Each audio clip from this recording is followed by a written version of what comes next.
Buenas tardes a todos, chicas. Hoy nos toca un libro estupendo. Bueno, cada una dirá lo que piensa, pero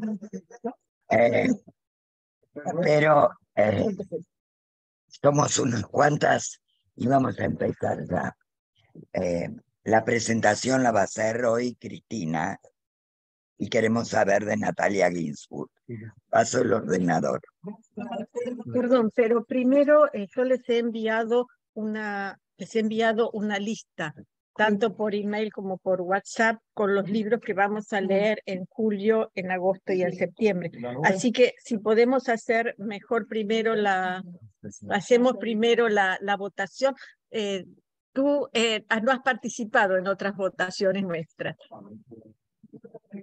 Por eso yo te cuento, nosotras elegimos, primero pedimos las sugerencias y elegimos luego los libros. En este caso es para julio, agosto y septiembre. Cada una de nosotras puede votar por 3 libros. Pero el listado recoge exactamente las recomendaciones que se han enviado. No se agrega nada que no sea, no responde al gusto particular de quien confecciona la lista, que en este caso soy yo, sino al gusto de todas. Y a veces se incorporan libros que ya han sido sugeridos en la anterior lista. Así que bueno, empezamos con la votación. No lo voy a quitar, tengo que agarrar lo que tengo. Así que bueno, leemos rápidamente cuáles son los libros. De repente, en lo profundo del bosque, de Amos Oz. Reencuentro, de Fred Ullman. De Sara Mesa, Un amor. De Manuel Carrer, De vidas ajenas. De Luis Landero, Lluvia fina, que ha estado ya en otras listas. Catedrales, de Claudia Piñeiro. Volver a dónde, de Antonio Muñoz Molina. Irene Nemirovsky, de quien ya hemos leído 2 libros, este sería el tercero, 2. De Juan Marcé, Un día volveré. De Stefan Zweig, Mendel, el de los libros. De Pessoa, que nunca lo hemos abordado, Cartas de amor. Y otro de Claudia Piñeiro, también ha sugerido, El tiempo de las noches. Entonces ahora empezamos a votar. Dime.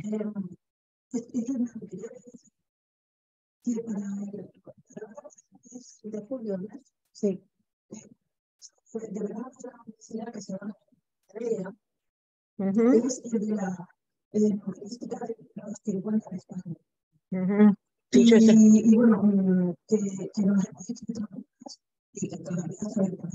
Está abierta todavía el Palacio de Congresos y es gratuito para los residentes de Juan Marcé. Un día volveré. Sí.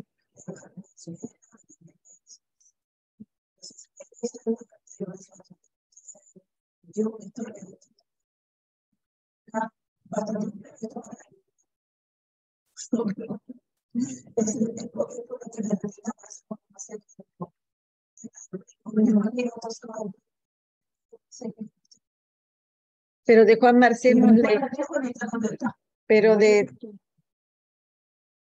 no, nada. Acá en la tertulia no, pero a Juan Marcé sí. Pero no, Juan Marcé sí le hemos leído. Últimas tardes con Teresa. Últimas tardes con Teresa. Bueno, pasemos a la votación. De repente, en lo profundo del bosque. ¿Quién lo vota? Marite, un voto. 2, ¿tú también? Reencuentro, de Fred Ullman. Un amor, de Sara Mesa. A mí me interesa mucho, porque es una autora española que puede dar mucho juego, me parece. Bueno,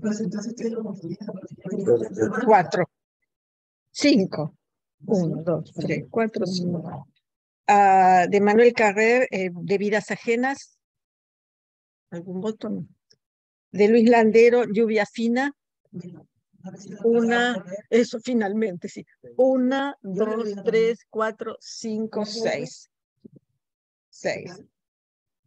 1, 2, 3, 4, 5, 6. Finalmente tiene votos, porque varias veces está. Catedrales de Claudia Piñeiro. 1, 2.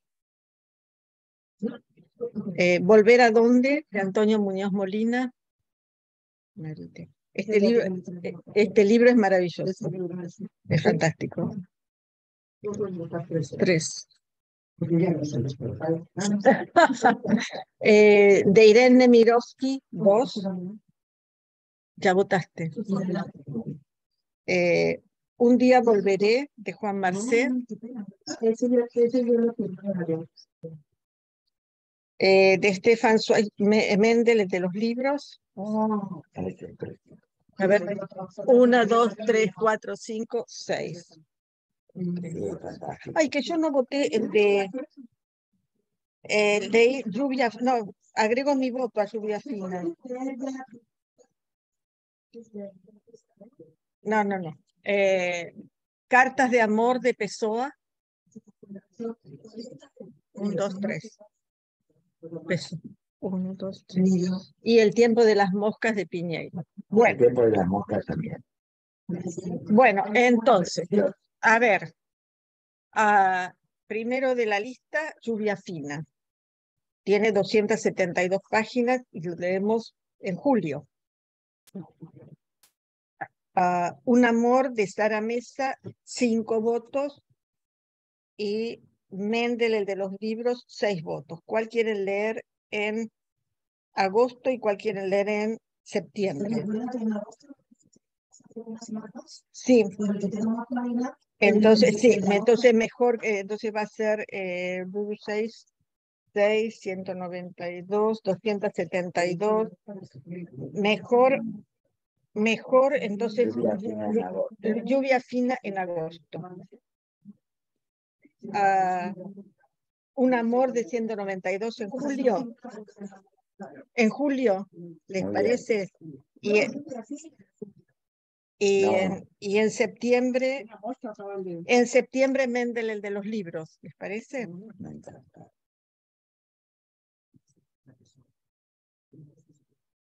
Bueno, listo.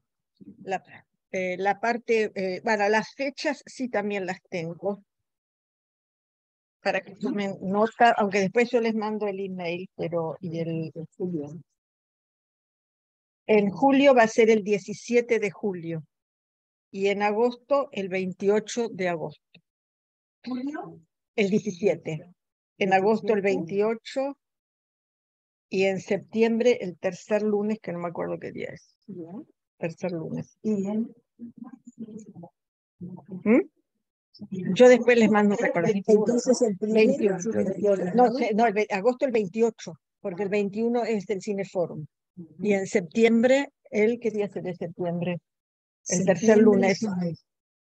Septiembre, pues, el tercer lunes.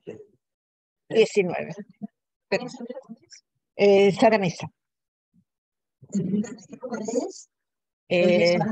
Sara Mesa. Un amor, me interesa. Lluvia Fina va a ser en agosto y terminamos con Mendel en septiembre. Bueno, empezamos entonces ahora ya nos abocamos a Natalia. Antes de empezar a hablar de Natalia Ginsburg, les tengo que robar un minuto a pedido de Blanca Molet, que ella no puede venir hoy por distintas razones, pero lo que pedía era que, puesto que hace un mes falleció Antonio Gala, sí, que hiciéramos una especie de recordatorio, más que de su obra literaria. Lo que enfatiza Blanca es que pensemos en Antonio Gala como el especie de aristócrata de la lengua, el lenguaje, el vocabulario, etcétera, más que de sus libros, que a ella le gustan, pero sobre todo esta manera de hablar de Antonio Gala. Así que me pedía que hiciera un minutito de pensar en él y recordarlo y hacerle un pequeño, nuestro pequeñísimo, pequeñísimo homenaje. Así que esto era lo que quería decirles. Fantástico, con la fundación.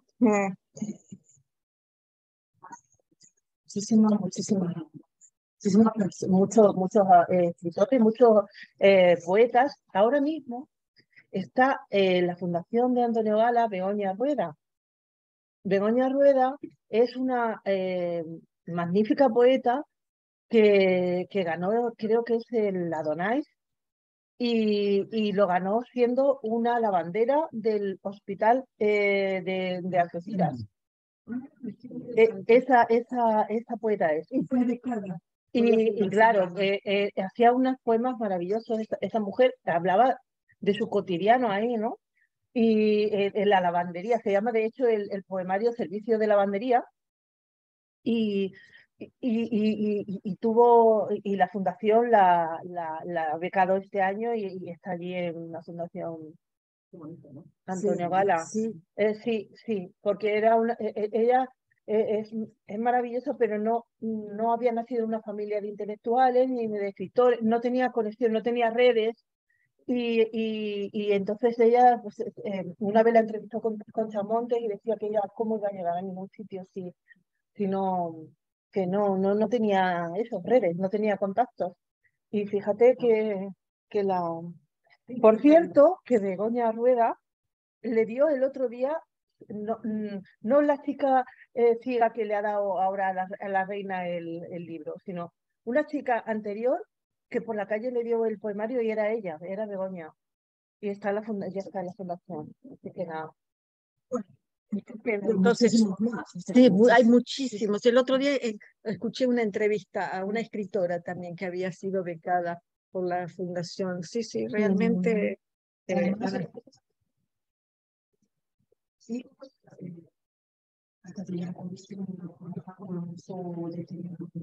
Ujú, ujú. Bueno.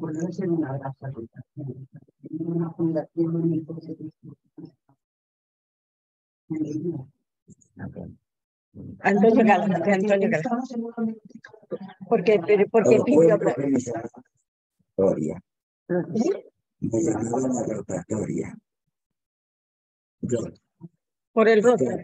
porque he tenido mucha relación con él.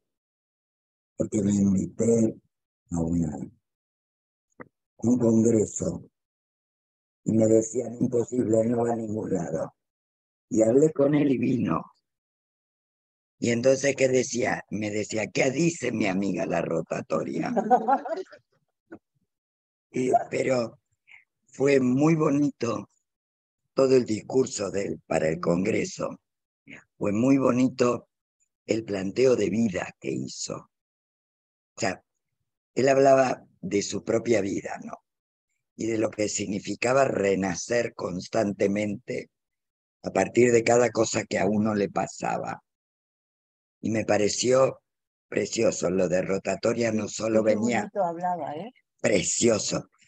Y lo de rotatoria no solo venía por Rotary, sino que él decía que cada vez que yo hacía algo, daba una vuelta más allí, dice, porque a mí, para venir a una audiencia, nadie me pilla. Dice, ¿cómo lo lograste tú? No lo sé. ¿Ah? Pero fue fantástico. Esto fue en 2014. Y decían, está por morir. En 2014 os lo cuento. Por ahí está grabado en YouTube.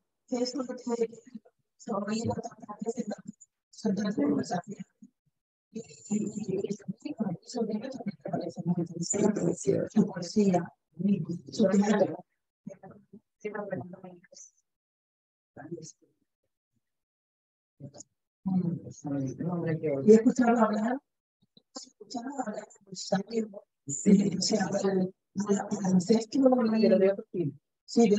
Y además ha gustado.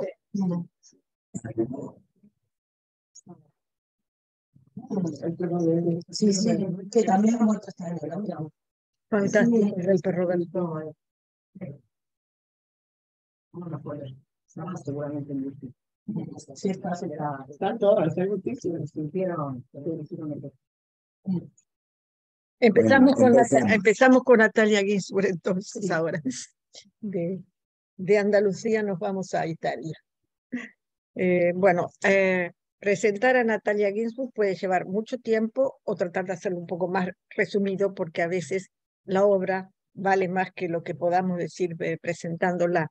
Pero de todas maneras hay algunas cosas que sí sería interesante decir de ella.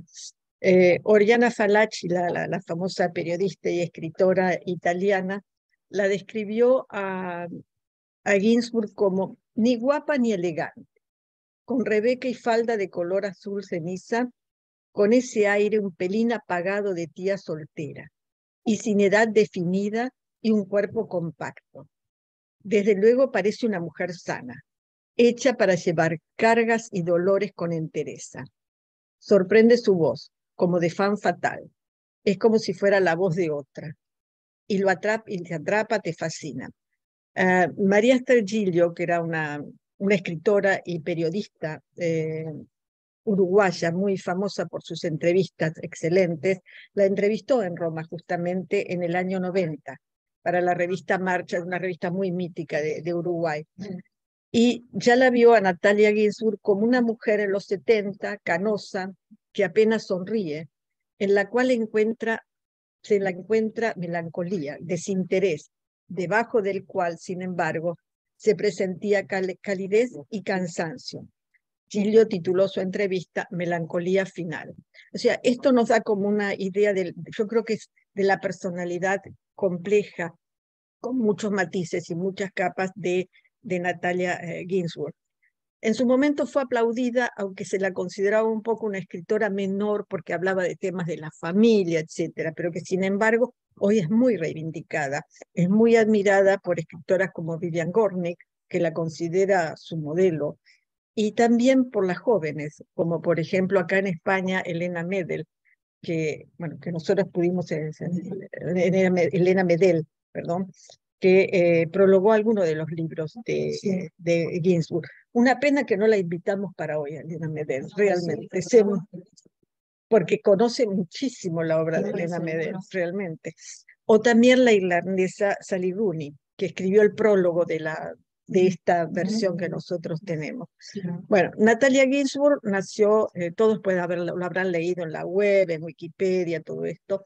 Entonces, más o menos estas cosas que voy a decir son muy conocidas, pero lo digo lo mismo. Ella nació en Palermo, en Sicilia, en 1916, hija de Giuseppe Levi, que era un biólogo de familia judía. Y la madre, Lidia Tancia, era de una familia católica. La infancia, la adolescencia, la primera juventud de Ginsburg transcurre en Turín, en un ambiente muy intelectual, muy antifascista, que ella describe de una manera magistral, y si no lo han leído, recomiendo este libro, que es Léxico Familiar, que es el libro que le valió el premio Strega. El premio Strega es el premio más prestigioso que hay para las letras en Italia. Y justamente cuando en la entrevista que le hace Giglio a Ginsburg, Giglio le pregunta de un incendio qué libro elegiría de ella. Y Ginsburg dijo, Léxico Familiar. Y dice textual, ahí están personas que he amado y que han muerto. Mi madre, mis hermanos, allí están las voces, los gestos de las personas que formaron parte de mi vida. Se casó muy joven con Leone Ginsburg, un intelectual que fue cofundador de la editorial Einaudi. Era judío de origen ruso, nació en Odessa, y en 1940, junto con él, ya conocen el destierro, porque a Ginsburg, por esas leyes que hubo fascistas, las leyes fascistas, le sacan la ciudadanía italiana y los destierran a un pueblo. Se la quitan, le quitan y entonces van a un pueblo que se llama, no recuerdo, Pizzol. Ah, ok, no, es al revés. Es que es quitar. Gracias por aclararme, gracias. Sí, no, importante. Sí. Ahí es importante esto de que estuvieron desterrados varios años ahí en Pizzoli, porque también es un pequeño pueblo, y creo que todos estos datos biográficos resuenan mucho cuando uno analiza todos nuestros talleres o algún otro libro de ella. Finalmente el marido es puesto preso por las fuerzas fascistas, es torturado y muere en la cárcel. Luego de esto ella primero va a Turín, después a Roma, etcétera, y ahí se instala con sus 3 hijos, donde vive hasta el fin de sus días. Y a partir de la muerte del marido, antes ella, que firmaba con su apellido Levi, pasa a firmar, aunque también usó un seudónimo para ocultar que casada con un judío, etcétera. Finalmente su apellido definitivo es Ginsburg, y fallece en Roma en el año 91. La obra de Ginsburg es extensa, comenzó ya de muy niña, de adolescente, escribe novelas, escribe artículos periodísticos muy importantes. Siempre lo autobiográfico en Ginsburg está presente. Y no olvidemos también obras de teatro, ¿quién era? Amarité, que había visto una obra de teatro de ella. Ajá. Y también algunas de sus obras, algunas de sus novelas son llevadas al cine, como por ejemplo Querido Miguel, y uno que rodó un español, Las Palabras de la Noche. La película se tituló Las Voces de la Noche. También tuvo una pequeña actuación en cine con una película de Pasolini, y le gustaba traducir, y traducía del francés. Era el único idioma del que ella traducía. Tradujo a Proust, a Maupassant, a Flaubert, etc. Bueno, todos estos datos biográficos están, como dije antes, en la web, en la Wikipedia, pero creo que, si me permiten, nada más que 3 minutitos, creo que es muy importante, cuando hablamos de Ginsburg, conocer qué era lo que ella pensaba. Y esto se ve en las entrevistas, en las cosas que ella dice. Y a mí me impresionó mucho, me gustó, digamos, la entrevista que le hace Giglio, porque nos da algunas pautas de lo que ella pensaba, lo que escribía, cómo escribía, etc. Y entonces, en una de las preguntas que le hace, dice que Giglio le dice, siempre todo está inserto en una cosa política, en un mundo en lo que lo político prima. Y ella dice, no es eso solo, sino que dice, cuando uno escribe, busca reflejar, no busca solamente reflejar el entorno, sino también los personajes. Entonces, los personajes y el entorno que tienen un equilibrio importante en su obra.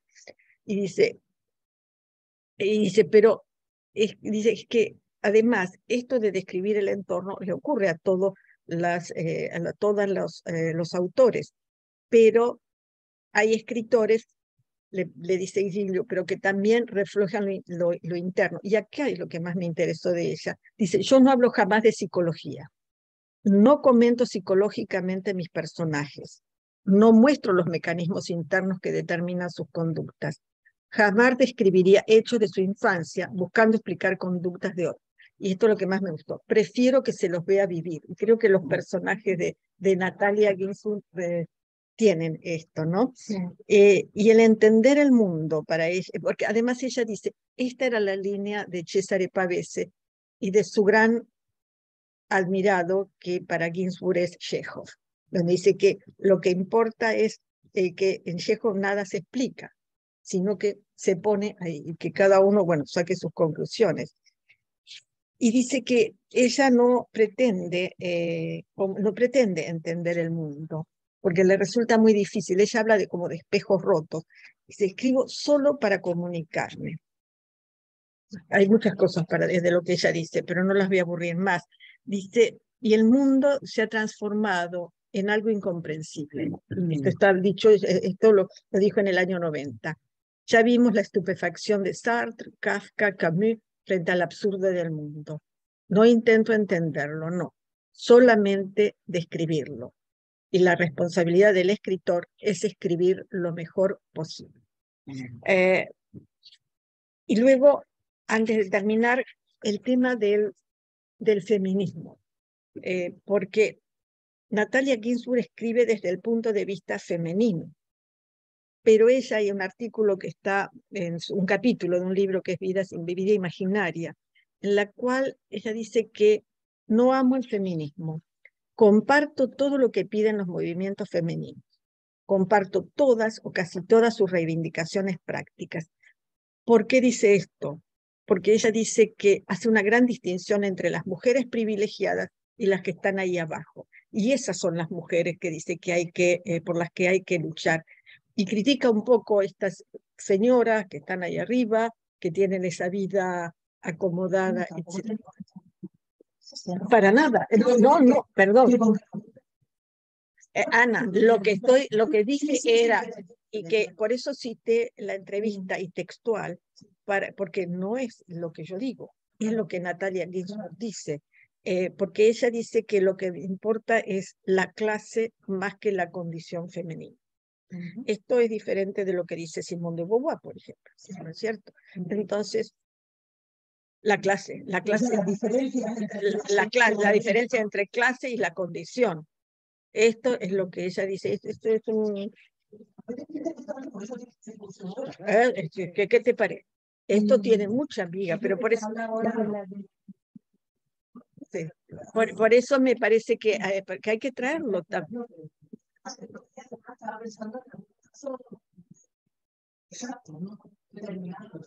Claro, por eso. Pero además, que ella habla también de lo que ve en Italia, ¿no? Ella además pertenece a una clase social, digamos, una clase burguesa, de intelectuales, etcétera, pero ella también vio lo que eran las mujeres del sur o de los abruzos, etcétera. Y lo último que quiero decir es con respecto a cómo se ha definido su estilo.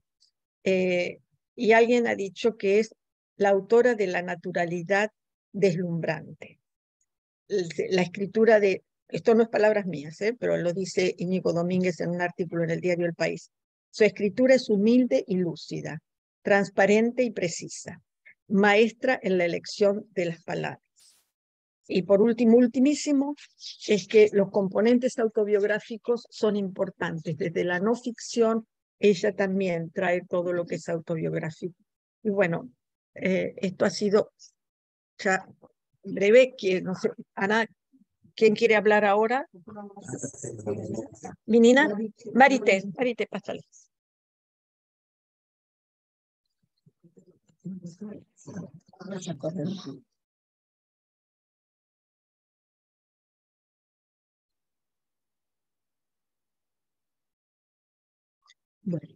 Bueno, muy bien. Por fin me toca de primera. Lo conseguí. Y hoy no tengo ni nada preparado, imagínate. Porque siempre que preparo me toca de último, ya todo el mundo ha dicho lo que yo preparé. Así que, bueno, del libro me fascinó indudablemente el lenguaje. Y la traducción tiene que ser muy buena, porque la traducción es de Carmen Martínez. Entonces eso ya es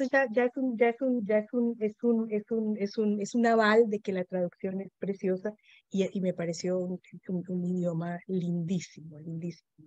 Y el libro tiene las dos partes que son en ritmo y en color totalmente diferentes, ¿no? Porque la primera parte es simplemente pintar, es pintar todo el entorno de los personajes de estas dos familias. Y lo pinta con una minuciosidad increíble. Bueno, y después la segunda parte ya tiene ya tiene un poco más de dinámica, pues la primera no tiene nada de dinámica. En la segunda parte comienzan a pasar realmente cosas que son, en mi opinión, motivadas por la guerra. Si no hubiera habido la guerra, nada de eso hubiera pasado. Entonces, no, muy bien pensado.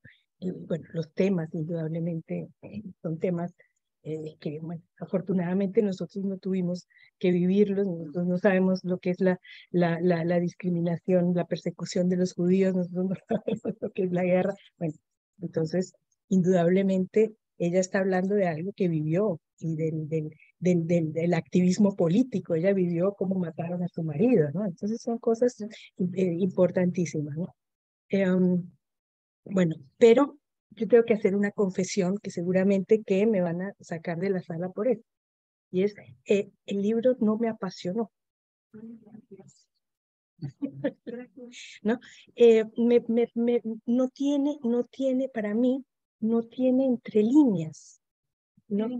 Interlíneas, no tiene interlíneas. Lo que está. Y las pinceladas que yo digo, ¿no? Son pinceladas muy minuciosas. A mí me gustan más los brochazos donde uno tiene más posibilidad de interpretar, ¿no? Yo pienso que este libro no puede pasar nunca con este libro lo que nos ha pasado muchas veces, que una dice, leímos el mismo libro. No, yo pienso que con este bueno, yo no los que ya lo he leído varias veces van a tener otra opinión, pero en mi opinión, o sea, no me apasiona, ¿no? Pero la escritura, el lenguaje, el tema, absolutamente fascinante. Jane.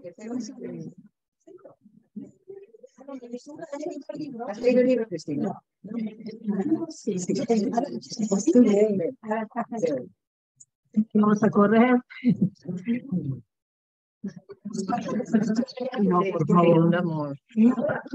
¿Qué pasa? Pero lo primero de las tetas que lo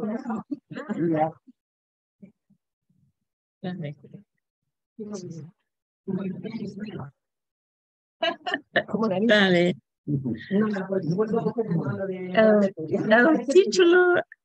El título para mí es muy interesante. Específicamente trata de la juventud perdida de los jóvenes en el libro, pero en una escala más amplia habla de todas las vidas perdidas, los millones que fallecieron durante la guerra. Y en tiempos de paz también el frase nos recuerda de los días felices que hemos pasado y que no podemos recuperar. Hay también una conmovedora para todos, porque la frase de Shakespeare, todos nuestros ayeres continúa, han iluminado el camino a la muerte. Dice que en unos días estamos felices, pero siempre el final es la muerte. Me parece que Ginsburg es una escritora muy inteligente. Al principio nos introduce la familia principal antes de la guerra en su casa y durante sus vacaciones al mar. Podemos mirar a los chicos, Hipólito, el chico que quiere dar placer a su padre y al mismo tiempo absorbe sus ideas contra las fascistas. Justino, que juega en la playa con las granujas. También Cossettina, mimada y dramática, y la señora María con su snobismo. ¿Es la palabra? Snobismo. Sí. Y Ana, quien es rigoreta y perezosa. Y nadie le da mucha atención. Conocimos las protagonistas, pero también todos estos detalles preparan el escenario para los eventos que siguen. Por ejemplo, la suicida de Hipólito y el embarazo de Ana. Lo que destaca más en el libro para mí era el sentido de vivir entre los amigos, leer las revistas prohibidas y charlar sobre Mamina y Friends. Estar sorprendida por el matrimonio de Danilo cuando vuelve del cartel. He tenido la sensación de estar allí con ellos. También el embarazo de la suicida de Hipólito para mí era muy pasión, me apasionó muchísimo. Sí, me ha impresionado. Para mí fue realmente triste. También el embarazo de Ana. Nosotros pudimos ver el resultado cuando salió con Juma, pero ella es demasiado ingenua y descuidada de comprender que Juma la usa. Para la segunda parte, es muy lista la manera en que conocimos los eventos de la guerra a través de las experiencias de los amigos de la resistencia, etc.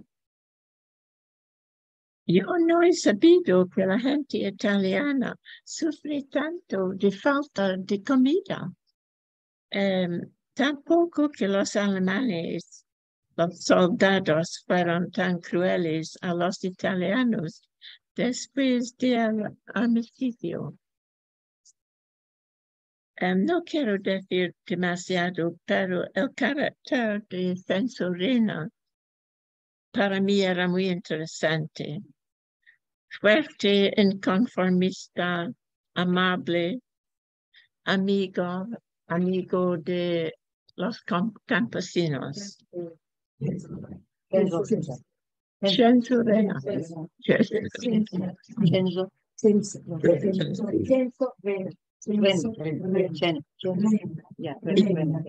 Pienso con él, Ana ha maturado en una mujer más fuerte y conocedora. Para mí me ha gustado mucho leer este libro, pero no me ha destacado como el primer libro del siglo. He pensado que este era un poco demasiado. Vale, gracias. Muy bien. Si no te importa, ¿cómo te ha resultado el vocabulario y la construcción de las frases? ¿Te ha resultado difícil o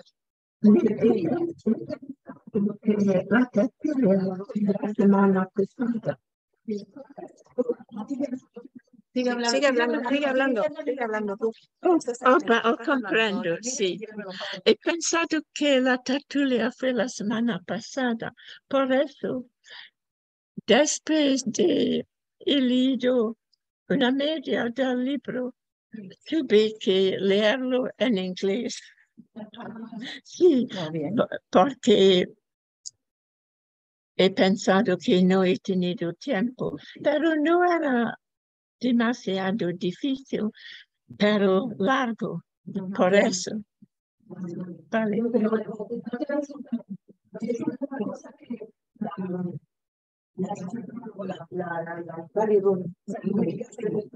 Es una de las cosas que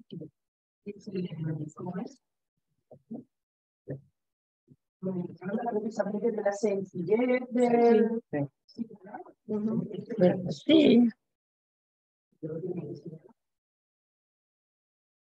preciso. Que es muy sencilla. Sencillo y preciso. Es sencillo y que...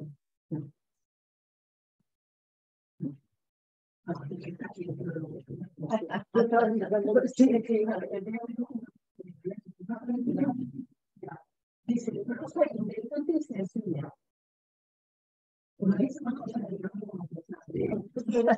Vale.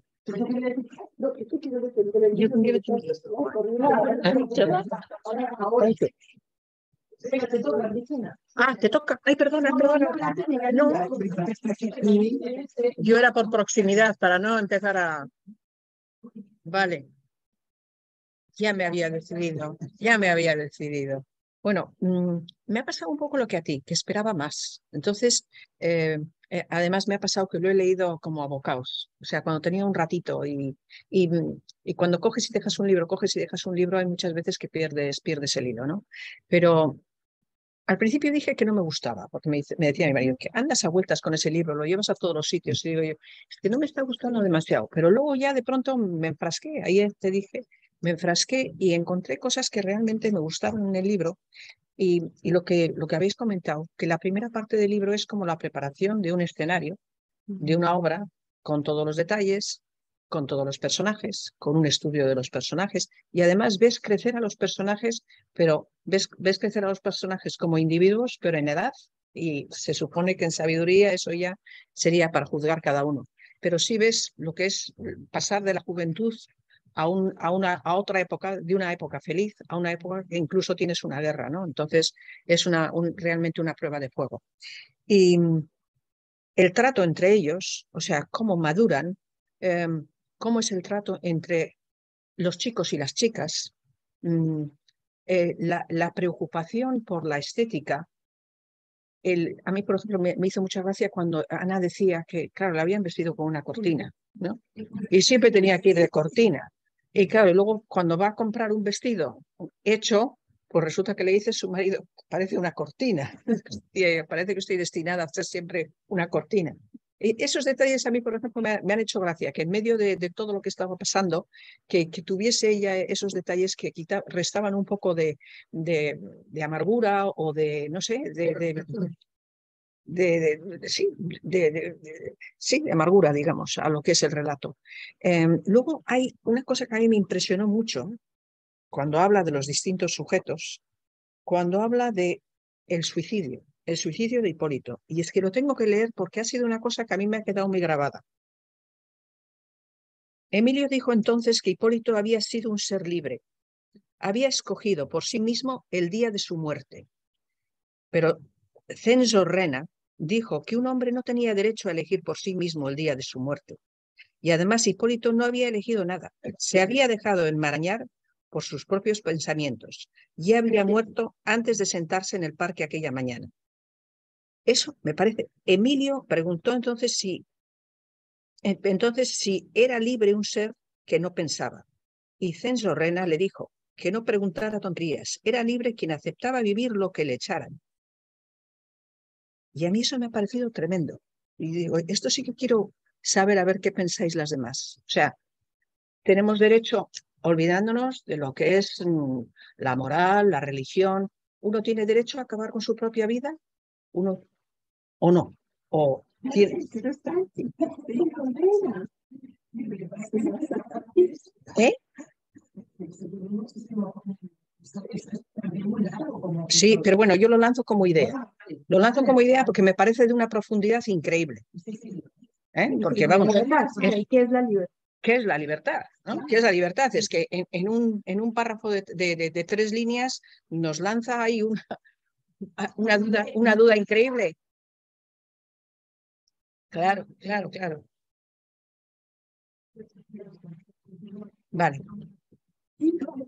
No, espera, déjame voy a terminar enseguida.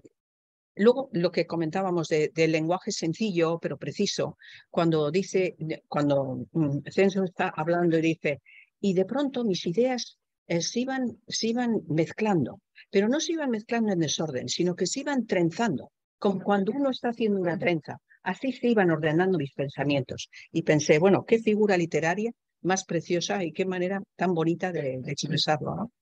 Y voy saltando. Luego me gustó mucho, porque yo voy diciendo lo que me gustó, bueno, muchas cosas del libro, pero en la última parte del libro, ya en las últimas páginas, cuando se reúnen los que quedan, hablan de los que se han muerto, analizan un poco, pues oye, son un grupo de amigos que quedan y que pueden hablar de sus muertos, de su gente, de su juventud. Y a mí me ha recordado, ¿os acordáis de la película El Cazador?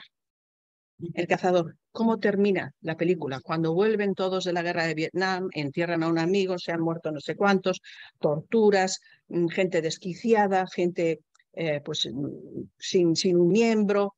Y en aquella reunión ellos se reúnen, hablan de sus muertos, hablan de las cosas que les han pasado. Y bueno, y ahí, como es muy patriótico, entonan una canción. Pero bueno, es un grupo de amigos que se juntan después de haber pasado mucho, que han madurado, que han crecido, que han pasado por todo lo más horroroso y se abrigan los unos a los otros, ¿no? A mí eso me ha parecido muy bonito y bueno, y con eso digo más o menos lo que pensaba decir. Gracias. ¿Perdón? ¿Qué has dicho? Tengo un 9. Oh, ¿qué fue? Siempre ha sido mi favorita. No.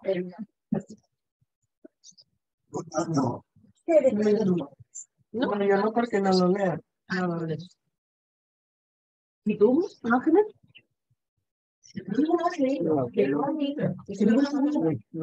Bueno, sí, digo una cosa. Bueno,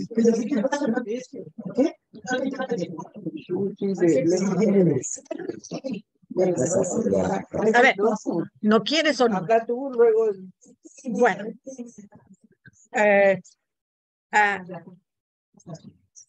Bueno,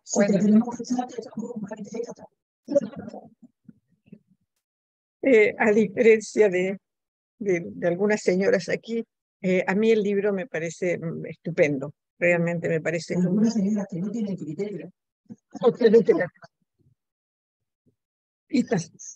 Vamos así. No, no, realmente sí, creo que es un libro excelente, porque me parece que que en realidad hay varios temas, pero el tema de la guerra y el tema de las libertades, el tema del fascismo, que está absolutamente presente, que es una constante en la vida además de Ginsburg, y que y que sobre ese friso pone un montón de personajes que son absolutamente estupendos, y como uno al final, como ella misma dijo, ¿no? Entonces los muestra, los deja que vivan estos personajes, y cada una de nosotras saca sus conclusiones, qué es lo que opina del personaje y de sus circunstancias. El lenguaje de ella es estupendo y evidentemente era una gran observadora. Ella a sí misma se define como una persona que no observaba, pero esto es desmentido por su hijo, por el Carlo Levi, que es un muy, muy famoso y prominente historiador, que hace pocas semanas le hicieron una entrevista y justamente dice que la madre era una gran observadora.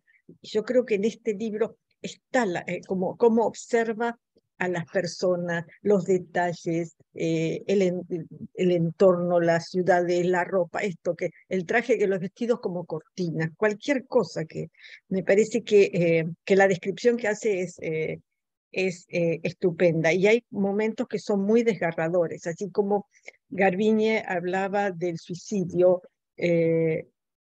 Así, hablabas del suicidio, y a Jane también le conmovió mucho el suicidio de Hipólito. A mí una de las cosas que más me impresionaron, sin embargo, es Ana en dos situaciones. Ana cuando tiene su primera relación sexual y el no saber, la poca o nada, no es una experiencia, sino la preparación de esta niña para llegar a esas circunstancias, y la soledad que tiene, no tiene con quién hablar, porque la señora María, la verdad que es un personaje entrañable, a pesar de todas sus ridiculeces, y la hermana Conchetina, que es una frívola total, pero cuando tiene que asumir su embarazo y el abortar o no, el maltrato de todo tipo que recibe de parte de Yuma, que me parece que es el peor de los personajes del libro, y esta niña no tiene a quién recurrir, no sabe nada. Entonces es como la familia, que es la familia, y al cual Ginsburg en todas sus obras siempre insiste mucho, pero esta familia es como muy estructurada y al mismo tiempo es una familia como poco como poco funcional o como poco, que no, hay algo que falla. Uno se suicida, la otra queda embarazada y pobrecita, arréglate como tú como puedas, sola, y hay hay una sola persona que la pueda rescatar, porque que es el que la define como el insecto que se pega a la hoja, es que siempre está colgada de una hoja, que también me pareció como una especie de definición, creo que es al final, cuando ella puede salir de la hoja, ¿no? Y, y es Chen Sorrena quien finalmente la puede salvar, y además me pareció que era un personaje muy, muy noble, Rena, muy noble, sí, muy, muy noble, me parece, y lo que dice de ese párrafo que tú leíste, pues era como en la Argentina, chico, déjate de macanas y al pan pan y al vino vino. No hablemos no filosofemos de algo que en realidad lo que tenemos que estar es con la vida. Esto es lo que le está diciendo. Y la otra cosa que me parece que en todo el libro está, y por eso lo de Chen Sorrena y de algún otro personaje, es el sentido moral. Y cómo es que no todo es el bien y no todo es el mal, sino que en cada uno de nosotros están las dos cosas, ¿no? Lo bueno y lo malo. Hay personajes que parecen que el Franz al final se convierte, por ejemplo, que era detestable, se convierte en un ser noble de alguna manera, ¿no es cierto? Y esto es lo que me parece que es la inteligencia en la mirada de Ginsburg. Y perdón que hablo con tanta pasión, pero realmente creo que es un... No, es realmente, y cómo muere. Y Franz, por eso, Franz también va ahí.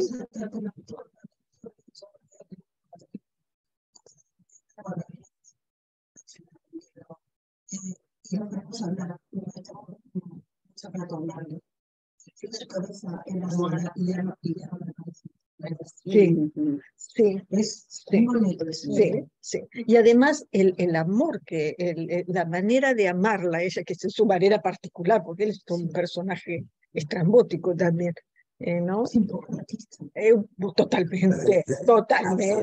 Totalmente anarquista, pero sí, sí, sí.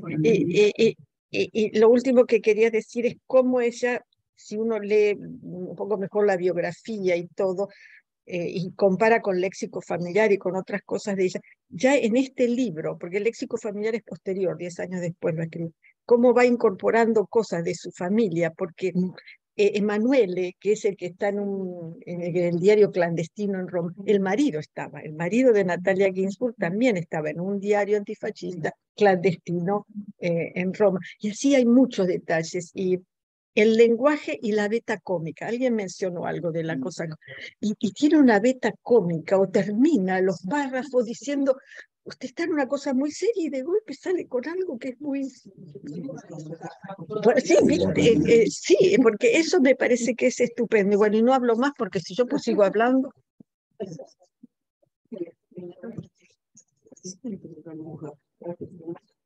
La tercera lectura del libro. Me encanta. Me parece que soy de esa familia. Ya. Hola, a mí el libro me ha gustado muchísimo, sobre Bien. todo lo que sí, me ha gustado mucho, sí. Con nosotros. Me ha gustado, primero, cómo, por su forma de escribir, cómo me ha tenido en vilo una noche entera desde las 12 que me puse a leer hasta las 7 de la mañana.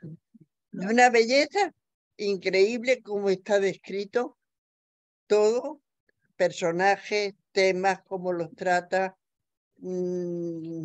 la situación, el ambiente de la guerra, cómo describe todo de una forma sencilla, muy ágil y he dicho, con toques de pimienta, ¿no? Muy acertado y muy en su sitio. Y ya lo habéis dicho casi todo, pero hay un punto en el ambiente de la guerra y todo eso. ¿Qué papel hace Dios en todo esto? Y el padre de toda la familia esta no me acuerdo cómo se llaman los personajes, Hipólito, etcétera, decía, Dios no existe, porque si existiera, él estaría al corriente de todo. Entonces, ¿para qué preocuparse, no? Esto es un poco, yo lo interpreto como diciendo, sálvese quien pueda, ante esta situación de guerra y de terror y de lo que nos espera, que sea lo que Dios quiera, ¿no? Y es de la absoluta negación de Dios a la absoluta confianza de decir, pues, a ver qué pasa aquí, ¿no? Es que sea lo que Dios quiera, dice, si no, si existiera, Él se ocuparía de todo, así que ¿para qué nos vamos a preocupar? ¿Para qué nos vamos a preocupar? Y nada, lo demás ya lo habéis dicho casi todo. Gracias.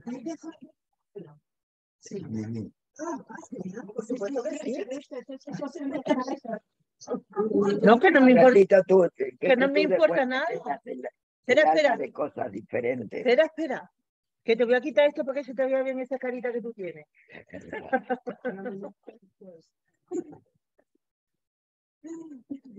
Bueno, yo voy a contar que a mí me gustó. Tienes criterio. O sea,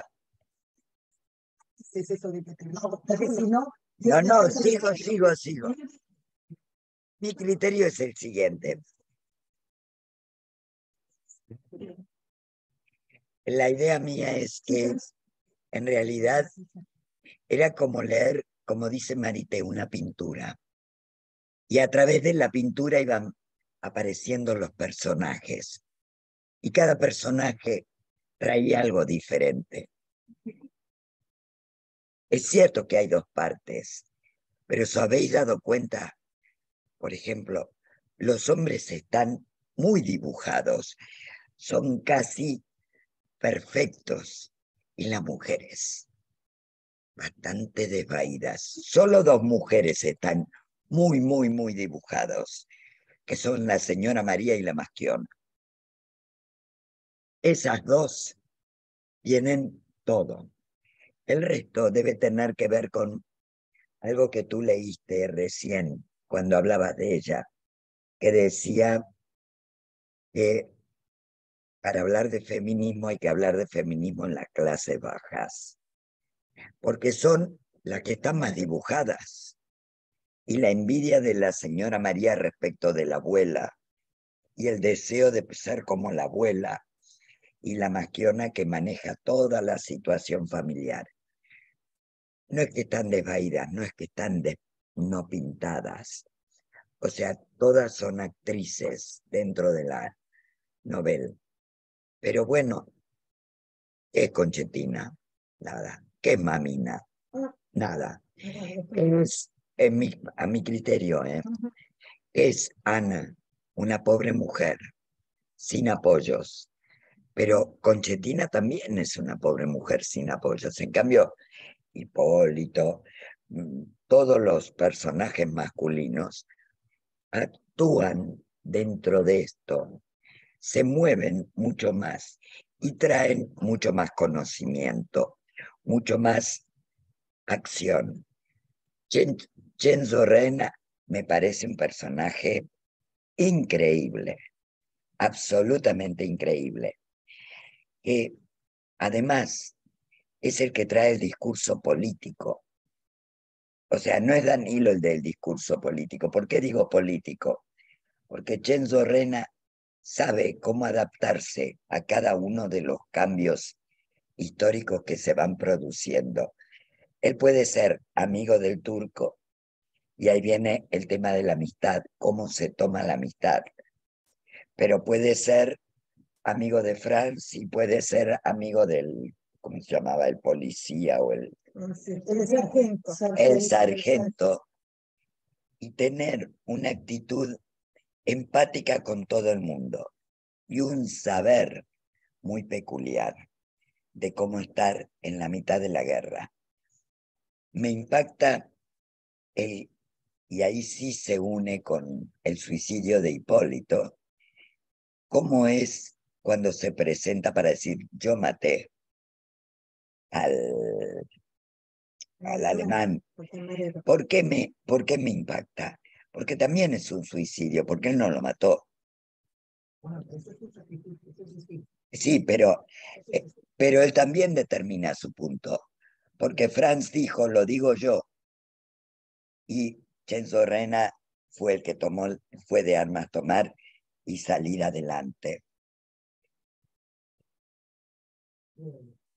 Pues yo creo que también está determinando la fecha de su muerte. Claro, pero es cierto que es un salvador, pero por nobleza. Pero yo creo que también determina la fecha de la muerte, porque Franz había decidido que ya se quería morir, que no aguantaba más. También se volvió en un personaje noble. O sea, hay cosas que me encantaron. Una, el dinero es cagada del diablo. ¿A qué? Me voy a quedar sin dinero. Pero lo anuncia Natalia Ginzburg al principio del libro. O sea, también aparece la ideología de Natalia Ginzburg. Sí, que yo me olvidé mencionar que ella fue era miembro de la diputada 2 veces y por el Partido Comunista. Claro, pero es que ahí es donde, por eso yo digo que se nota claramente la ideología, porque los personajes, depende de dónde estén, van actuando de acuerdo a una ideología bien, digamos, bien a la izquierda, para mí. Para mí, puede que haya de todo. Danilo es el extremo. Me encantan todos los comentarios sobre el discurso de Danilo. Fantástico. Es excelente esa parte, excelente. Y yo decía, claro, excelente. ¿Por qué no haces tú un discurso político? Excelente fue la parte de Danilo. Bueno, de todos modos, a mí me resultó muy amable. Me resultó algo que hacía mucho que no leía. Yo he leído libros después de la guerra de gente muy, muy entrañable. O sea, no después de la guerra, habrá sido en los 60, 70, cuando se atrevieron a hablar. He leído un libro, no me acuerdo el apellido, de la prima de mi ex marido, un libro que, publicado en Canadá, publicado en Londres, donde ella contaba sus propias experiencias como agente doble estando en Holanda. Y contaba cosas así. Se hizo una película, no sé si se llegó a una serie de televisión para Canadá. Y yo recuerdo estar sentada con ella, era una señora bajita así, delgadita, diminuta. Como la señora María. Como la señora María. Y ella contando historias de cómo se hacía de repente pasar por fascista, cómo se había llevado, o sea, era prima de mi ex marido, murió ya hace muchos años, pero cómo se había llevado al jefe de las SS al campo, seduciéndolo y le había pegado 2 tiros. Y había vuelto como la mejor, pero era, digamos, trabajaba para el otro lado. O sea, era...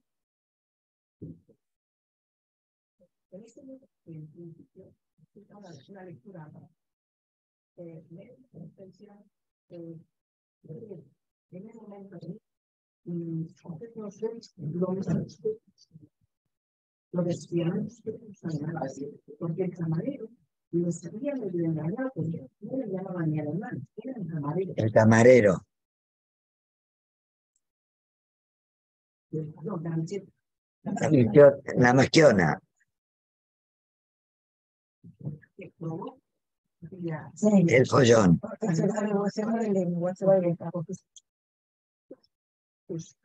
No le importa nada los judíos, no le importa nada. Si me ha costado oír a los pobres.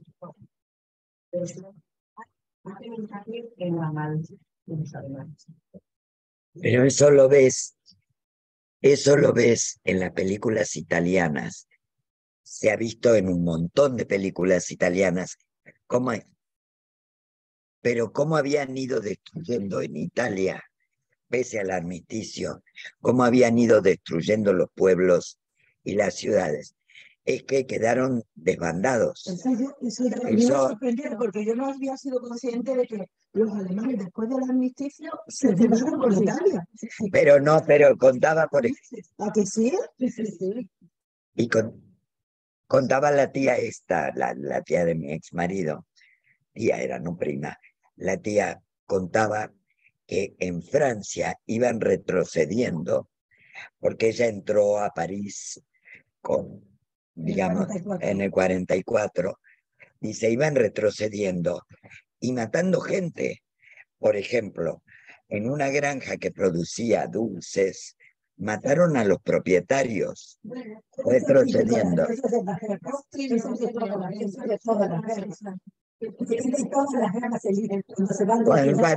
Pero sigamos con Graciela.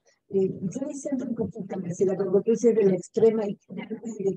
Yo creo que ella no habla acá de la extrema. Ella no habla, pero hace actuar.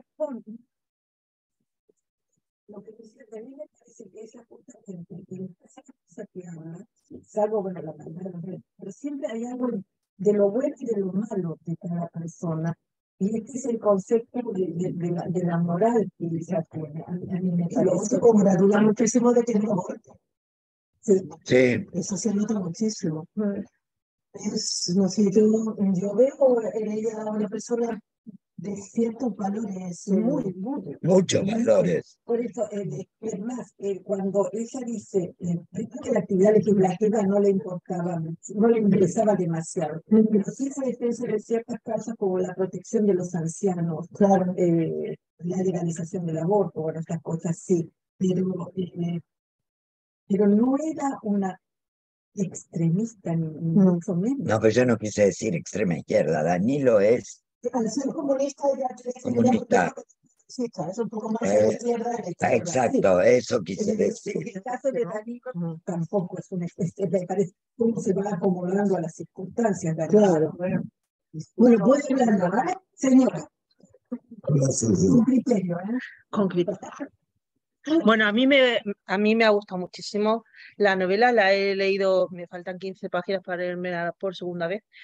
Y no descarto volver a leérmela porque encuentro mucho entre todas las líneas. Yo creo que no hay ni una sola frase que esté, y mira que el libro parece grande, pero no hay ni una frase que sea gratuita. Todo tiene un sentido. Y luego me interesa muchísimo cómo está escrito. Aunque parezca que es que la estructura es fácil, es una narración cronológica sencilla, todo el mundo insiste en que es sencilla, pero si miráis bien, es una narración en la que el narrador va poniendo el foco en una familia. Primero pone un foco en una familia, luego pone el foco en otra familia, luego pone el foco en Ana, luego pone el foco en Shenso, Rena, y con ese foco que a veces hace así y se levanta y empieza a mirar lo macro. O sea, eso es focos que mira lo micro, lo individual, lo de las personas, cómo siente la gente, cómo sienten las personas en una preguerra, cómo siente la gente luego en una guerra, pero también hace así y te enfoca y cuenta lo que está ocurriendo en el mundo en ese momento, los movimientos macro políticos, cómo avanzan los frentes, todo eso que es mucho más grande, ¿no? que del individuo. Y eso me resulta muy interesante porque además todo está escrito sin diálogos. Los diálogos están contados, que me parece una genialidad. O sea, es el mismo narrador que te dice, a mí eso me gusta mucho, además, porque me fastidia. La verdad es que muchas veces me fastidia lo que dicen los personajes y además es muy difícil que los personajes digan lo que tienen que decir. Hay que conocer mucho el vocabulario de cada personaje, hay que conocer mucho, ya no solo de la clase social, del sexo, del momento exacto cronológico de la historia donde se sitúa un personaje se habla de cada forma. Entonces, eso tiene un trabajo de documentación increíble que no siempre se sabe hacer bien y a veces se hace muy mal. Y pues yo prefiero... ¿Perdón? Y suele restar credibilidad, efectivamente. Hay muchos libros muy malos, de estos que hoy en día que tienen mucho éxito, algunos que son de novelas románticas, que tienen muchísimas ventas, y están llenos de diálogos de te como, te beso, no sé cuánto, y que son que yo algunas veces cuando he intentado leer esto, me los paso entero porque digo, bueno, una página entera y aquí, y que en realidad, ¿qué afecta esto a la historia que me estás contando? Hago así, haces un foco y ya te puedes pasar a la otra página porque en realidad no tiene, eso no lo puedes tú hacer con esta novela. Tú no te puedes pasar una página porque es que no, ya te has pasado un montón. Me resulta muy interesante todos los personajes y no estoy muy de acuerdo con eso que decís de la primera parte y la segunda parte, en la que en la primera parte se hace como una descripción de todos los personajes y en una segunda parte empieza la acción. No lo veo yo así. Yo veo la primera parte como la acción de una situación relajada de unas familias composibles, bien situadas, incluso ellos, la familia de Ana, que tiene menos que la familia de Yuma, que tiene menos dinero, también están en una situación de que los hijos se están educando, de que pueden ir, de que las chicas han estudiado bachillerato, que no han seguido estudiando porque no han querido.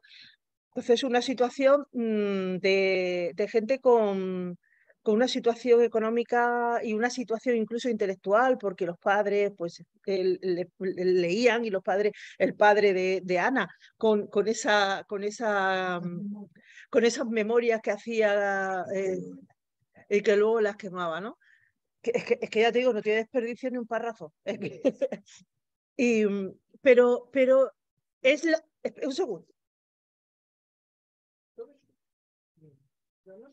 Para introducir a Shenzo. ¿Qué vemos?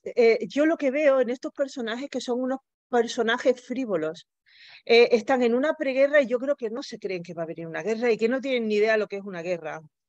Y juegan a hacer la revolución, a reunirse, porque es divertido reunirse en el salón de la casa, estar hasta altas horas tomando y pensar que uno va a hacer, pero fijaos, ni ninguno, ni Emanuel, ni ninguno, luego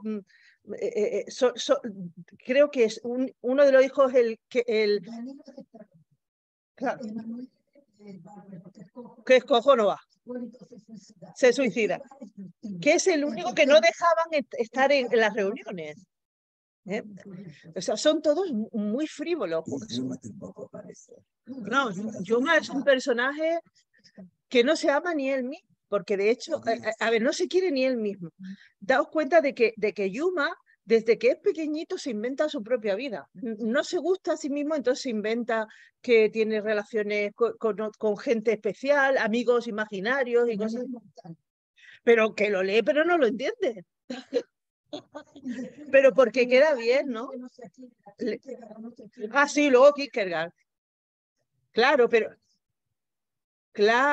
cosas que si tú dices, yo leo a Kierkegaard, ya te da a ti un postín, esto te da un estatus, ¿no? El leerlo, ¿no? Entonces ellos son bastante, como tú decías, de los hombres y las mujeres, pues yo lo pienso, de todos esos niños son unos niños mimados. La única que sí aprende a vivir de otra manera, aprende realmente la vida y lo que es importante y todo es Ana.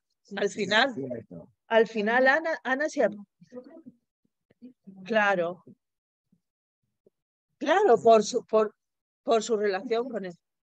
Sí, todos eran unos frívolos, la mamina tenía un amante que luego se convierte en su yerno. O sea, todo es bastante, como tú decías que era un poco desestructurado. Yo muchas veces, claro, disfuncionales. Yo muchas veces, al principio, en esa primera parte que dice, uy, están describiendo los personajes, describes y describiste y te das cuenta de cómo se hablan unos a otros con desprecio y tú cállate que no sé qué. O sea, a mí mi hermano jamás me ha hablado así porque además mi padre no lo hubiera permitido, ¿no? No sé, no, y que a mi hermano tampoco le sale hablarme a mí así, ¿no? Con ese desprecio en que se hablaban unos a otros y que no es propio de gente educada, vamos, y mucho menos de hermanos, no sé, que yo veo que... Vale, de acuerdo, pero es que era un nivel, un nivel de hostilidad en las maneras en las que se hablaban unos a otros, sobre todo en el que le hablaban a Ana. En la familia de Natalia en el sur, dos de los hermanos se peleaban, se agarraban a trompadas literalmente. Sí, sí, y el padre es un poquitito, el padre de esta familia, Sí. el padre de los hermanos.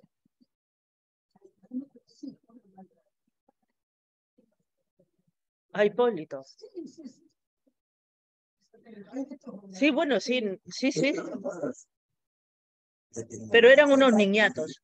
Eran unos niñatos todos. Tú dices, mira cómo habla, porque recién lo dijiste, mira cómo habla. Yo creo que actúan, no hablan. Actúan, o sea, no hay palabras en el diálogo, hay formas de actuar constantemente. Y eso es lo llamativo del libro, es cierto lo que dices. No hay diálogo. No. Pero que además no hay diálogo escrito, o sea, guiones, ¿no? No, me encantó eso.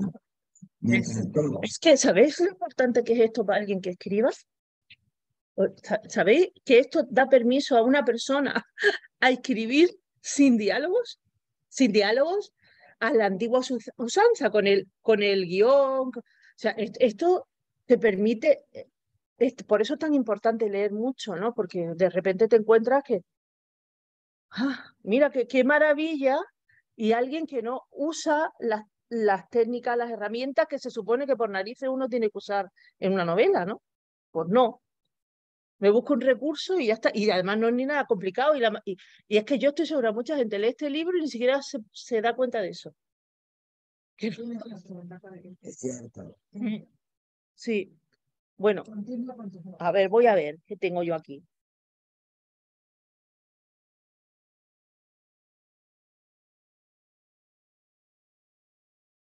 Bueno, el personaje de María a mí me gustó mucho, ¿eh?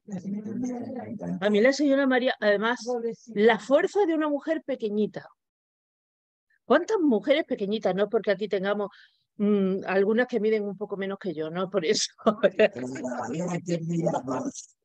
No, es eso, que cuántas mujeres pequeñitas nos hemos encontrado en la vida que han llevado familias para adelante, que han sacado los problemas de... Y tú dices, pero si no puede, parece que no tiene fuerza porque no es un cuerpo... No. Esa fuerza concentrada y esa voluntad, ¿verdad? De resolver. Y bueno, y esta mujer que no era ni de la familia, pero es esa mujer con principios. No era una niñata, no era Concertina, que era una niñata. Esta mujer era una mujer que se sentía responsable de aquellos todos niños que se habían quedado huérfanos, ¿no? Y bueno, cómo me recordaba a las madres o a las mujeres de los militares, ¿no? Las que yo he conocido en los edificios, en las residencias de militares, que con un sueldo, porque los militares no que hay que cobrar mucho dinero, cobran regular, con eso, como tenían 7, 8 hijos, porque tenían un montón, y los llevaban todos de punta en blanco, todos comían, todos estudiaban, todos no sé cuánto. Y ellas tenían una costurera que estaban con ella allí por las tardes y de las cortinas, de lo que fuera, que todo, con un poquito así, pues yo me río mucho con Charo Sala, porque Charo Sala se ha vivido en... que ha vivido en residencias de militares aquí, porque su padre era militar, y entonces ella sabe todos los trucos, las argucias, todas esas cosas, para que con una mijita de nada uno consigue hacer muchísimo, ¿no? Y esta señora María ella había viajado y había visto lo que eran las cosas buenas y luego intentaba emularlas con lo que tenía.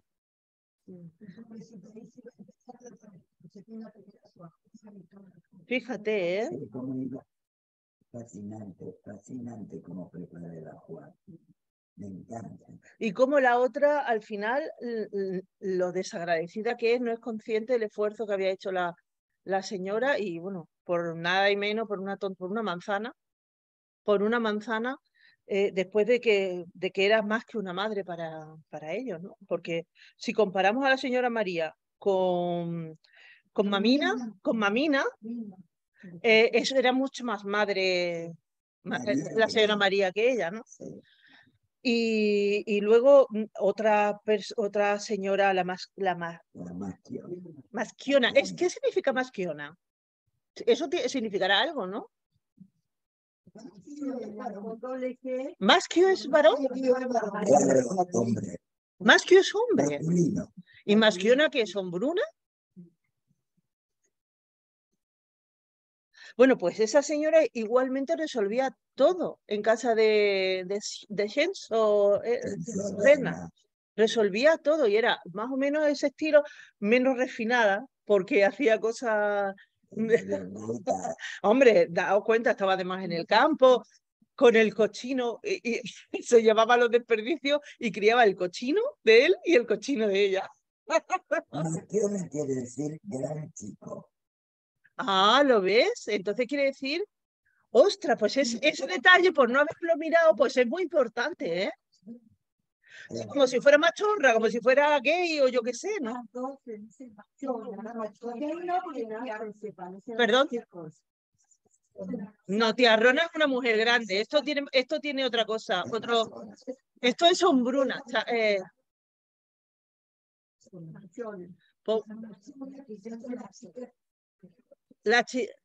Varoniles, muy varoniles, se suben a los árboles, les gusta usar. Pues es que yo creo que las nenas usaban falda solo, ellas tenían que ponerse pantalones. Pero no tampoco son Maschiona. En este caso ella sería gay. ¿Qué sería gay?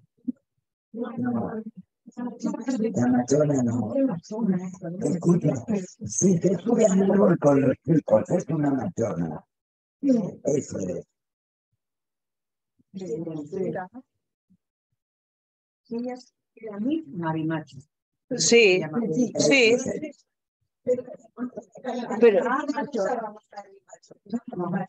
Pero ¿tú crees que a esa mujer le apodarían, pero no le llamarían Machiona?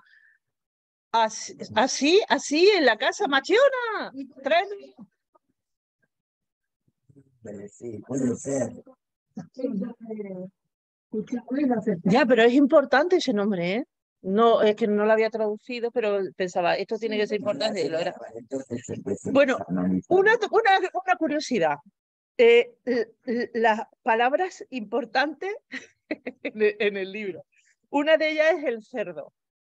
El cerdo, lo importante es que dan de comer al cerdo, que compran, que no se quede carne. Y me acordaba, cada vez que decía algo de eso, me acordaba de mi padre, que decía, el cerdo ha salvado más vidas que la penicilina. ¿Eh?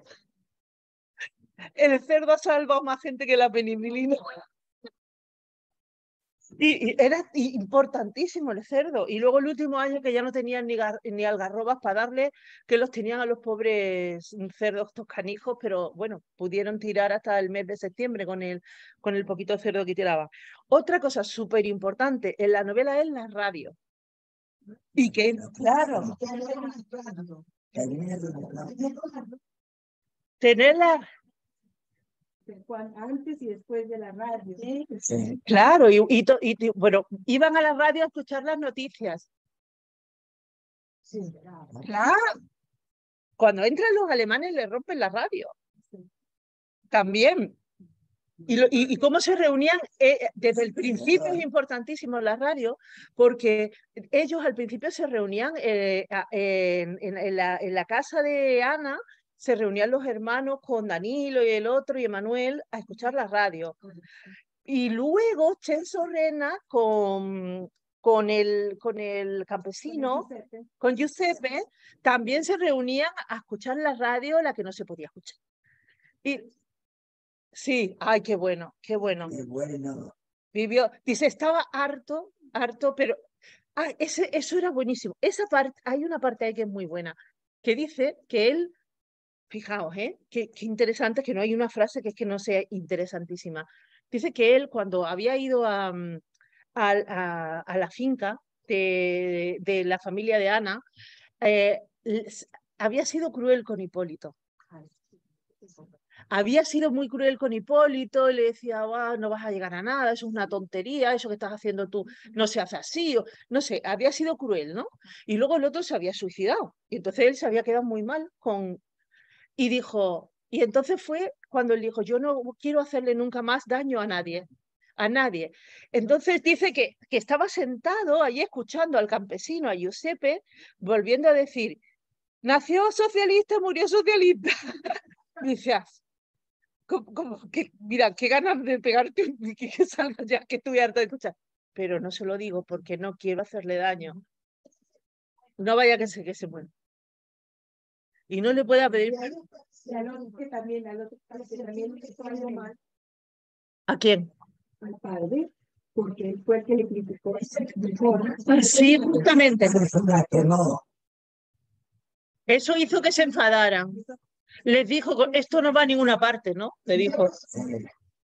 Sí, no, pero es que fíjate, muchas veces en eso se enfadaron y bueno, se rompió la relación, ¿no?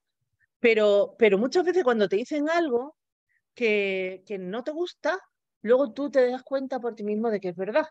Y luego el Señor recapacitó y dijo, esto no vale, y lo quemó. Pero que te lo haya dicho alguien con tan poco cariño, con tanta crueldad, claro, alguien a quien quieres. Claro. Otra palabra. La evolución, ¿no?, de los personajes también. Bueno, terrible. Cuando hay cambios en la guerra, como ser fascistas y se convierten en... Sí, es fascinante eso. Sí, lo que corresponde para Claro. la resiliencia, como es la palabra. Bueno, también la cobardía. Y el sálvese quien pueda y sobre todo de los niños pijos, porque contrasta mucho la actitud de algunos de ellos que por ejemplo, el Frank es un judío, es un judío que tenía que estar agradecido allí a que lo estuvieran y en vez de eso el tío huye, se quita de en medio, se esconde y tiene que dar la cara por él, Chen Sorrena, que es ya. Claro, pero ya por vergüenza torera a lo mejor, no sé. Que aprende. Sí, que aprende, sí. También, a ver, todo el tiempo diciendo que entraban los ingleses en Sicilia. Y antes, o sea, entrarían también los ingleses. Los que entraron fue el general Patton con todas las fuerzas de los Estados Unidos. Sí. En la invasión. No. Y con la ayuda de la mafia siciliana. Claro, pero es que al final los ingleses, es que eso es una de las críticas. Para empezar, el sargento tenía como una especie de chapa que ponía que se mueran los ingleses o algo así. No, que Dios maldiga a los ingleses. Que Dios maldiga a los ingleses. Sí, sorry, lo dice el libro, ¿eh? Pero sé que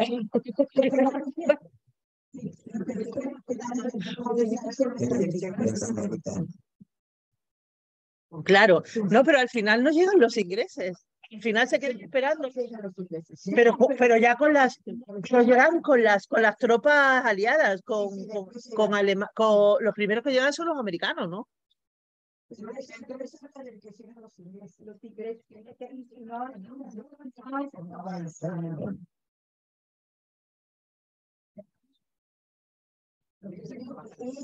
la escritura dice que los que llegan son los ingleses. Sí. Poco, mucho, mucho. Y además incluso James O'Reilly hablan siempre de los ingleses. Los ingleses van a llegar, los ingleses están a punto de desembarcar. Son los ingleses. Pero a lo mejor también era el deseo, ¿no? El deseo de que llegaran, ¿no? Los italianos invadieron Egipto para poder hacer el canal de Suez. Y creen que los van a aplastar a los ingleses, y a los ingleses con muchos menos soldados derrotan a los italianos. Eso queda también la ilusión de la guerra, se llama la batalla de Troya, pero queda como la ilusión en el imaginario que era de los ingleses que fueron vale. Vale, es que la historia esa es muy complicada, porque claro, los italianos que estaban luchando en Egipto eran los fascistas. Claro, entonces, claro, es que esa es la cosa. Y entonces los italianos que pretendían que vinieran los ingleses eran los que no lo eran. Claro. Bueno, otra palabra que se repite varias veces, Ana la dice en muchas ocasiones y luego tiene un diálogo con Censo, es el tema del insecto. El insecto. Un insecto pegado a una hoja. El insecto pegado a una hoja. Se desprende de la hoja. Pero ella desde pequeña dice, yo soy como un insecto, nadie me hace caso, a mí no me quiere nadie. El insecto que está pegado a la hoja siempre necesita poder sostenerse. Exacto. Y después, cuando cae la hoja es cuando muere. Claro. Entonces ahí tiene que morir. Claro. Claro. Y luego otra cosa que la gente que ha vivido, que vivieron las guerras aquellas en España también, el tema de la chicoria. ¿Has visto? ¿Vosotros erais conscientes de eso, Cristina, en Argentina? ¿No hablaban de eso? Ya, pues aquí, por ejemplo, todo el mundo hablaba, después de la guerra, como no tenían café, pues la gente se reunía como podía, con lo que tenía, en torno a una tetera de achicoria, que era porque no había café, eso lo tostaban y lo molían como si fuese el café y era un sucedáneo de café. Y realmente era una palabra que yo no he tomado nunca chicoria, pero cuando la escucho, a mí me suena a dos cosas. A ternura por cómo quisieron continuar sus relaciones sociales en torno a algo, ¿sabes? Y a miseria. La chicoria es miseria, ¿verdad, Garbiñe? No, es que no estamos hablando de eso. Que no es lo mismo. Eso no es lo mismo. Que no es lo mismo. La chicoria es... Vale, pero aquí no se tomaba con leche, aquí se cogía y se tostaba, se molía y se hacía como si fuera café. Entonces, la gente cuando hablaba de la chicoria, hablaba como unos tiempos, como si se le faltara, unos tiempos que no quiero que vuelvan. No sé si me explico. ¿Tú también lo has sentido así, Ángeles? Y tú también, ¿no, Mercedes? Igual, a que sí la chicoria te pone un poco en alerta, que sí, la palabra chicoria. La comida hacemos ensalada de chicoria. Para que se me quite el pavo. Que se le quite la Oh, sí. ¿Tú no has comido nunca un caldo de paloma? Pero por favor, es que yo soy tan chulita porque se come lo que hay.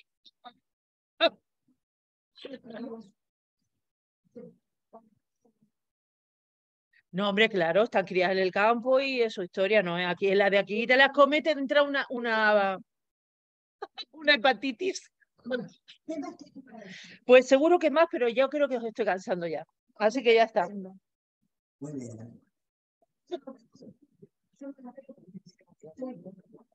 ¿A dónde vas? Pero yo quería decir algo. A ver. Voy a interrumpir una vez. Ah, dime que lo he hecho muy bien.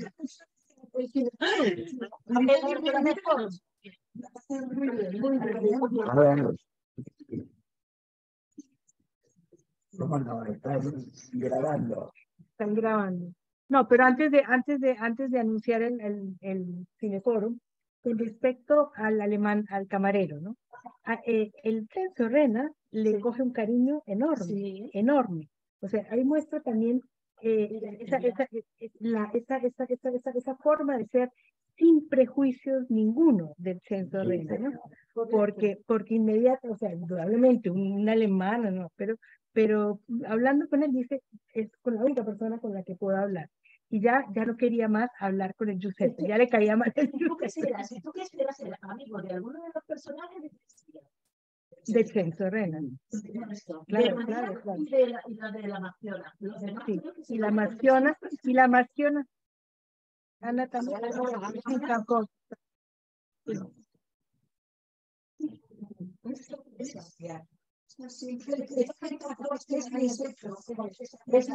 Sí, ahora empieza a volar, pero apenas empieza.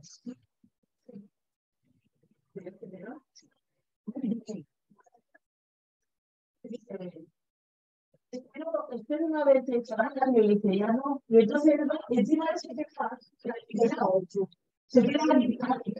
Y cuando en esta en el tren, va pensando que tenía que haber dicho. Es que no es una más. Que no, soy jovencita, 16 años, pero también. Sí, tampoco ha sido una evolución, por eso yo decía, son personajes como de dibujar, porque Marina también es una pobre mujer. O sea, uno tampoco no era bueno.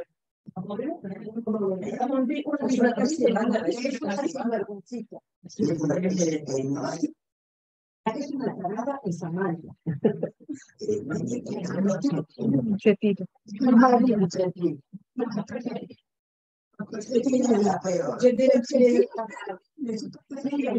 Pero no, Argentina es una frívola, es una penal, frívola es irresponsable, pero sí es una tarada. ¿Te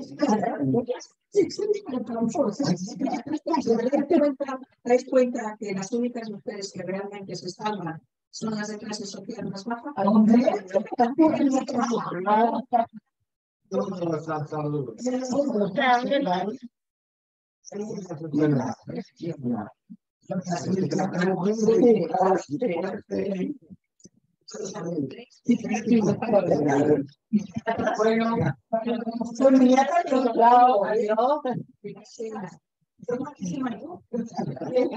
chicas, vamos a dejar la grabación por aquí.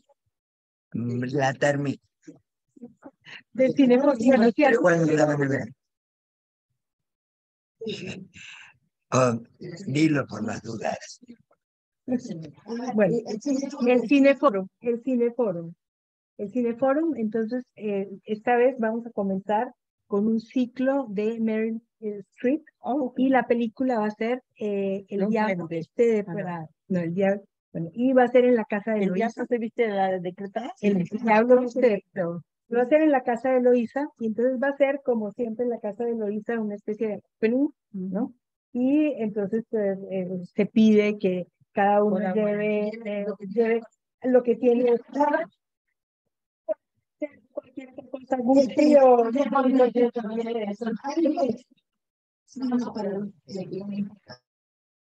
Realmente a comprar simplemente algo que te inspiró, pero un detalle, cualquier cosa. No queremos que el rey salga corriendo comprar nada. Estamos listos. Sí, que podemos hablar. Y Bueno,